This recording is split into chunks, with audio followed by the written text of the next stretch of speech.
All right, on to the last game and probably the biggest hate watch game. I mean, Bills Steelers close, but the biggest hate watch as Ravens fans watching the Steelers who just beat the Ravens obviously to make the 4 seed. We're gonna go through this quickly. Texans Steelers, big, great, great Texans defense. Average offense, and then average to below average Steelers offense and defense, but somehow they win games with Tomlin and Rogers. DK coming back. Rocky, is that going to make enough of a difference for them on this Monday Night Football game at home that Tomlin doesn't lose? Is that going to make enough of a difference for the Steelers this weekend? The Tomlin narrative: never loses at home, but always loses in the wild card round. So something's got to give. Yep. But will it make a difference? Certainly. I mean, listen, the Steelers against the Browns averaged 3.9 yards per dropback, and between Adam Thielen, MVS, Scotty Miller, they combined for 2.8 yards per target in that game, which is very, very low. And of course, DK Metcalf is averaging 14.4 yards per reception this year. So it's going to make a tremendous difference. I mean, the only downfield passing threat they have is DK Metcalf. Now, it showed up against the Browns. It showed up in the first half against the Ravens. They were able to have success in the second half without Kyle Hamilton. But the Steelers still, even with DK Metcalf back, their best offense is the run game. Their best offense is throwing to the backs to Gainwell and Jalen Warren. That is their best offense. That's been their most efficient offense all year. Those guys have been targeted like crazy. And, like you guys remember the first half, it's long distant memory at this point, but the first half against the Ravens, all Rodgers did was throw to Gainwell and Jalen Warren, dump off screen. Like, there was nothing down the field. There was one shot to MVS in the first half, and he actually missed a deep ball also later in the game. But other than that, until maybe the fourth quarter, there was nothing down the field for Aaron Rodgers in that game. So will DK Metcalf change that? I certainly think so. However, I don't know if it will be enough. Lassiter should be back this week, right? I think they sat him out last week, but he's supposed to be, right? They sat him out just as the last week of the season. But, man, you want to go Lassiter, you want to go Stingley. I don't know which direction you want to go. And by the way, the strength of the Steelers is the run game. Will Anderson, low-key, is a very good run stuffer. People know him as that wrecker on the edge. But he's a very good run stuffer, and the Texans only allow 3.3 yards per carry on outside runs, which is where the Steelers live. It's not a great matchup for the Steelers, but I do think that Aaron Rodgers, again, and I told you guys this last week, and nobody believed me, but I said it, he's playing very clean football. He is making tight window throws when he needs to. He is making clutch throws in third down when he needs to. He's been doing it for 5 weeks now. Since that first Ravens game, Aaron Rodgers has been playing a lot better football. I think the first 10 games, 12 games of the season, it was very ugly for him for a good portion of that. Yards per attempt is very low, but he's checking it down when he needs to, dump offs when he needs to, taking advantage of the middle field to fry him with when he needs to. Darnell Washington not being there still kills them. I still think it's going to really hurt them in this game. But Aaron Rodgers is playing cleaner football. This is not going to be a blowout, in my opinion. Just like last week, I'm telling you, it's not going to be a blowout. The Texans are a better team, but Rodgers is dialed in a little bit right now, and I do think he's seeing the field well, and I think he's going through his reads well and taking what the defense gives him.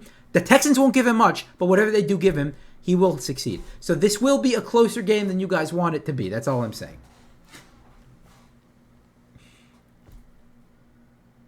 Yeah, Going out? sorry, give me a second here. Yeah, Yeah, no, that's my hope here. That's my hope. That's my hope. Steelers just get absolutely well. CJ Stroud comes back to life. And I am all in for something like that to happen here. I don't have much to say. I don't want to talk about the Steelers much, so I'm just going to say, go Texans and go win the Super Bowl. I don't even care. But as long as the Steelers just, I hate the Steelers so much. But yeah, I like. Yeah, I feel almost that. want the Steelers to win, and like, oh, it's just a 1 year fluke, and then like, next year, they just go back to the same donkey Steelers that we've always known. it's a big game for Tomlin. Big game for Tomlin. Yeah, I think big I game. think last I think I I, think I think Tomlin felt it against the Ravens. Like, he was more animated than you normally see him on the sideline, right? yeah. I think we all noticed that. He was also more aggressive than he's normally. Yes. It Yeah, was that different for fourth him. It was down a going different for game. it. It was a stupid play call. They should have just ran it up the middle. But yeah, going for it on 4th and 1, right before halftime. Yeah, or first down after they got the penalty on Hamilton, and they're down 10-3. Morty Yeah, Graham made a it great was. point. He said Kyle Hamilton got the passing interference on purpose, playing chess. So he knew they'd go for it, and then Yeah, so I I don't don't think I he don't can do think this that. game is going to be. is going to be a blowout. Like, I mean, obviously, I would love that, and it is possible. Obviously, Anderson or Hunter beats their tackles around the edge and just absolutely obliterates Aaron Rodgers. Then Rodgers is just too injured to continue. I think unless he's like literally bleeding out, I think Aaron Rodgers is going to make every effort to stay on the field no matter how hard he's hit during this game. Um, and if they go to We miss, might have some. We might have some. Oh, it's Monday night. It's supposed to snow on Sunday in Pittsburgh. Manning oh, cast. that's big. Yeah, and even That's I Sunday. think the Texans are a team. The Texans are a team, even though they're a dome team. They feel like they travel well because of the defense and like they don't have a great offense. They're below average by DVOA 19th, but they have the number 2 defense. They have a good kicker. Um, Maybe there's some Steelers weird voodoo stuff that happens to their kicker also. As we saw Tyler Luke, but yeah, You know what I was their saying? defense good. If the Steelers lose that game, Chris Boswell is going to be really questioned because to miss we're not looking at it now, but to miss an extra point in that spot for one of the best kickers in football is really crazy. Does not happen very often. Oh, we got a chance now. And then, yeah, but the Texans, like, yeah, their offense just sometimes just goes away. Like we saw them hit 2 big plays against the Chargers, um, 2 huge bombs down the field to Higgins and Collins, and you're like, whoa, CJ Stroud's back, and then they don't do much. So like sometimes they can disappear.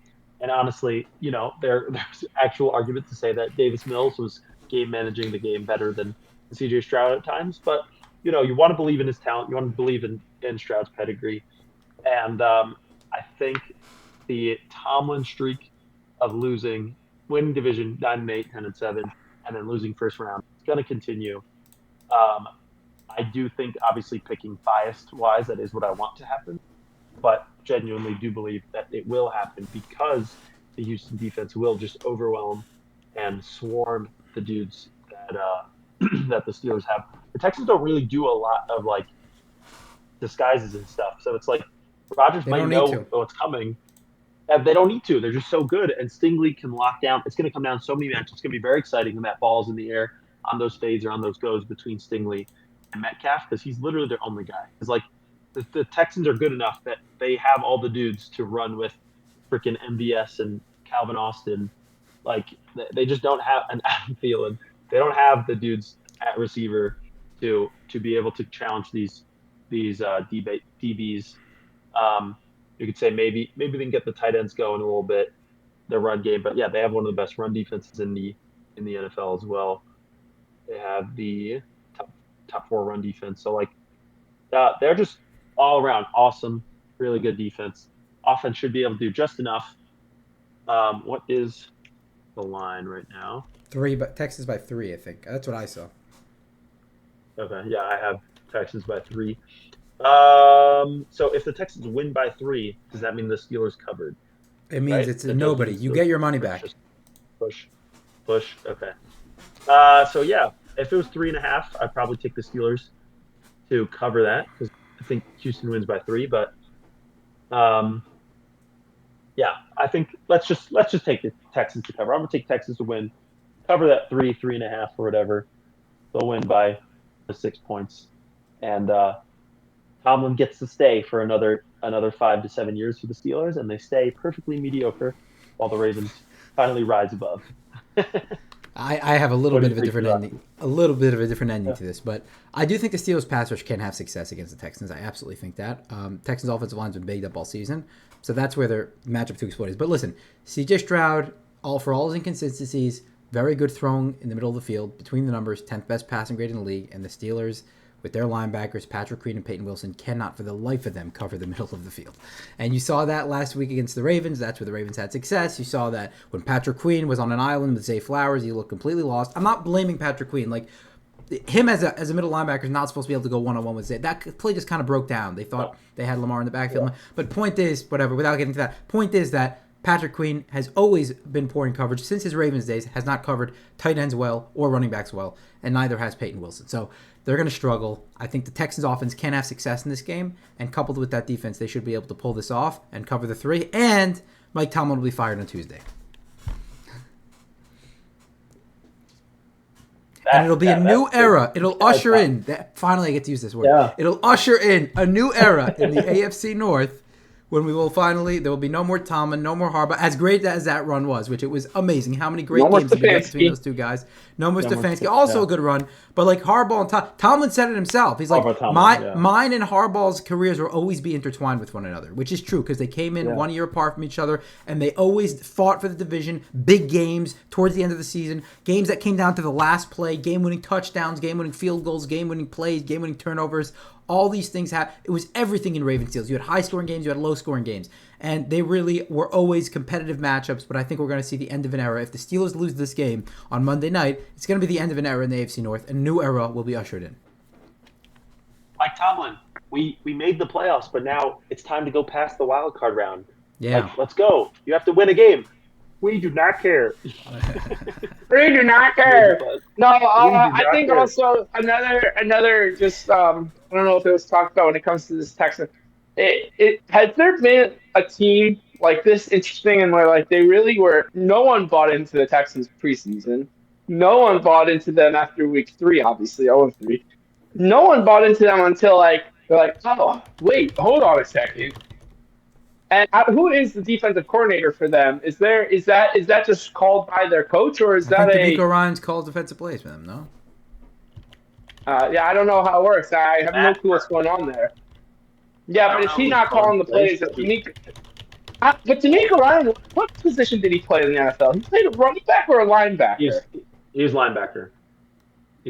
So he keeps defensive minded. Okay. He delegated that. Yeah, you saw it. You heard it. Yeah. Says he delegated to Matt Burke. Yeah, it's interesting. Yeah, so we're all going Texans across the board, as I figured. Yeah, Meister, you taking them to cover though? 3. You can up that line to 57, and I'll still take it. I hate the Steelers so much. I'll lose all my money on them. I lost enough money on the Ravens, not winning on Sunday night. I'll lose more because of the Steelers. The Steelers are the reason I lose all my money. It's like, all right, cool. Yeah, so it looks like after that losing streak at the beginning of the year, Matt Burke started calling plays. DeMeco Ryans gave Matt Burke play calling, and they started to turn it around. So he could focus. DeMeco was able to focus more on the interesting. On the interesting. Coaching. Isn't it usually the exact opposite? They do both. It goes both ways. No, but usually, I usually see like, the coordinator's calling plays, and then instead of firing him, they just take away his ability to, No, I mean the Browns did. The Browns, Stefanski was calling plays, and then he took it away. And the Lions did the flip. The Lions first they had an offensive coordinator, then Campbell took it over. So it goes both ways. Yeah, no. I agree with my Steve. That usually I see it go. That the head coach takes it over because he goes, all right, guys, you're struggling, you're sucking. Let me take over. I got to do this. I'm the head. But I don't think it's a head coach's decision to say, hey, I'm not doing good here. Let me give this to somebody who is doing well, who could call. And I don't know why Matt Burke is not considered for a head coaching job if he's been obviously calling plays that are, pretty good. But that's another conversation.